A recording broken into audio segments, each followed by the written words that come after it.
Bien, bonjour à toutes et à tous.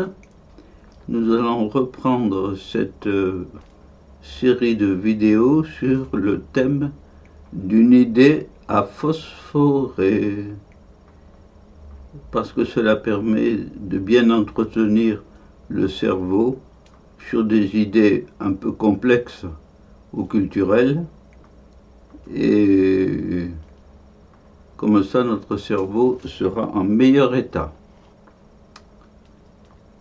Voyons voir. Une idée pour phosphorer. Alors, quelle est l'idée d'ici? Alors, j'avais proposé cette idée-là de Maurice Schumann. Il attache la malédiction à la volonté de puissance. Wotan, le dieu des dieux. Bon. Alors là, c'est une donnée culturelle. Dans la mythologie nordique, et en partie germanique, donc le dieu des dieux, Wotan, est représenté avec un bandeau sur son œil. Alors c'est l'œil droit, il me semble. Voilà. Parce que c'est un dieu inquiet. C'est un dieu qui ne connaît pas tout.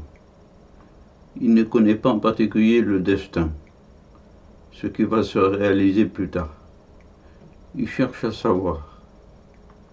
Or, il y a au-dessus de lui un arbre, un frêne, qui sait tout, lui. Et Wotan, qui a la volonté de puissance, qui veut tout savoir, c'est une volonté de puissance, va trouver le frêne et lui dit « Donne-moi le don de connaître l'avenir ». Le frêne lui dit « D'accord, à condition que tu me donnes ton œil, un de tes yeux ». Et Wotan lui donne un de ses yeux, c'est pour ça qu'il a un bandeau et qu'il est borgne. Un dieu borgne. C'est un dieu très original. C'est un dieu. Alors il a acquis une connaissance. Voilà. Il la gardera pendant toute la tétralogie de Wagner. Wagner a représenté tout ça. Et ça se termine mal d'ailleurs, pour les dieux, parce qu'il y a le crépuscule des dieux. Voilà.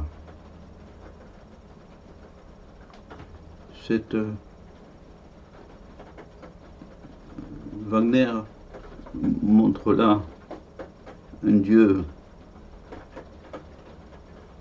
à la fois qui a la volonté de puissance, puisque c'est un dieu, mais qui est frappé d'une malédiction. La malédiction du pouvoir. Il est borgne.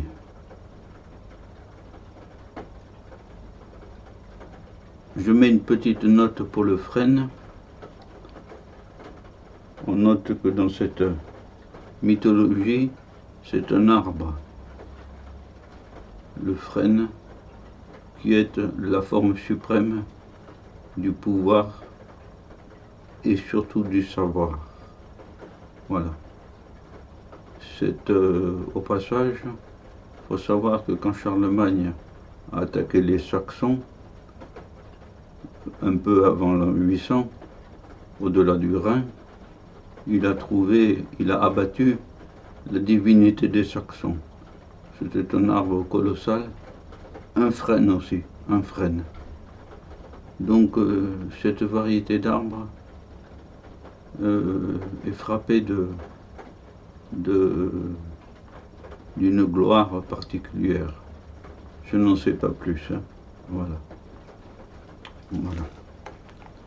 Eh bien, c'est suffisamment étayé pour parler pendant quelques minutes sur la malédiction du Dieu et la volonté de puissance. Voilà. La volonté de puissance, c'est également Nietzsche, bien sûr, le surhomme, celui qui est au-dessus des hommes. Et on retrouve Dieu au début aussi. D'ainsi parlait Zarathustra. Et quand Zarathustra eut atteint l'âge de 30 ans, il quitta sa caverne, où il s'était réfugié dans une caverne pour approfondir le sens de la vie. Et s'avança devant le soleil et lui dit, je résume donc, ô soleil, que serais-tu sans moi, mon aigle et mon serpent?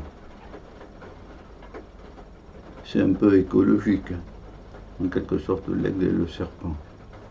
Voilà. Et puis quand il descend, il croise un ermite. Et Zarathustra lui dit, où vas-tu, saint homme?